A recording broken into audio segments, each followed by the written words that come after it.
ಈಗ ನಾವು ಬೆಂಗಳೂರಿಂದ ವಯನಾಡ್ ಹೋಗ್ತಾ ಇದ್ದೀವಿ. ನಲ್ಲಿ ಒಂದು ಫುಲ್ ಜಾಲಿ ಇದೆ. ಒಂದು ಉಣ್ಣಿಯಪ್ಪ ಅಂತ ಹೇಳಿದ್ರೆ ಕೇರಳದಲ್ಲಿ ಇದು ತೆಟ್ ರೋಡ್ ಅಲ್ಲಿ ಸಿಗುವಂತ ಒಂದು ಐಟಮ್ ತಿಂಡಿ ಭಾರಿ ಚೆನ್ನಾಗಿದೆ. ಪಾರ್ಸಲ್ ತಗೊಂಡಿದ್ದೀವಿ. ವಯನಾಡ್ ಹೋದ್ಮೇಲೆ ಇವತ್ತು ಫುಲ್ ರಾತ್ರಿಗೆ ಊಟ ತಿನ್ನಕ್ಕಾಗುತ್ತಾಗಲ್ಲ ಗೊತ್ತಿಲ್ಲ, ಮಧ್ಯಾಹ್ನ ಅಂತೂ ಸ್ಕಿಪ್ ಆಗಿದೆ. ಇದೊಂದು ತುಂಬಾ ವಿಶೇಷ ಸ್ನ್ಯಾಕ್ಸು. ಕೇರಳದಲ್ಲಿ ಉಣ್ಣಿಯಪ್ಪವೆಂದು ಹೇಳ್ತಾ ಇದೆ.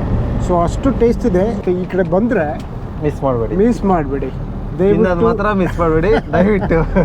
ಯಾಕಂದ್ರೆ ಆ ಟೇಸ್ಟ್ ಇನ್ನು ಫ್ಲೇವರ್ ಹೌದು ವೆರಿ ಬ್ಯೂಟಿಫುಲ್, ರಿಯಲಿ ಡಿಫ್ರೆಂಟ್. ಅದಕ್ಕೆ ನಾನು ಕೇಳಿದೆ ನಿಮ್ಗೆ ಒಂದು ವಾರ ಏನಾದ್ರು ಇಡ್ಬೋದಾ ಸರ್ ನನ್ನ ಮನೆಗೆ ತಗೊಂಡು? ಇಲ್ಲ, ಒಂದು ವಾರ ಆಗಲ್ಲ. ಯಾಕಂದ್ರೆ ಮೋಸ್ಟ್ಲಿ ಇದು last only for A day. ಮತ್ತೆ ನಮ್ದು ಸಿನಿಮಾಟೋಗ್ರಾಫರ್ ಅರುಣ್ ಒಂಥರ ಹೀರೋ ಆಗ್ಬಿಟ್ಟಿದೆ ಅಲ್ಲಿ. ಯಾರು ಬಂದು ಅವ್ರ ಕೇಳ್ತಾ ಇತ್ತು, ಏನೋ ನೀವು ಫಿಲ್ಮಲ್ಲಿ ಏನೋ ಆ್ಯಕ್ಟ್ ಮಾಡಿದ್ಯಾ, ನೀವು ಹೀರೋ ಥರ ಇದೆ, ಫಿಲ್ಮ್ ಹೀರೋ ಥರ ಇದೆ.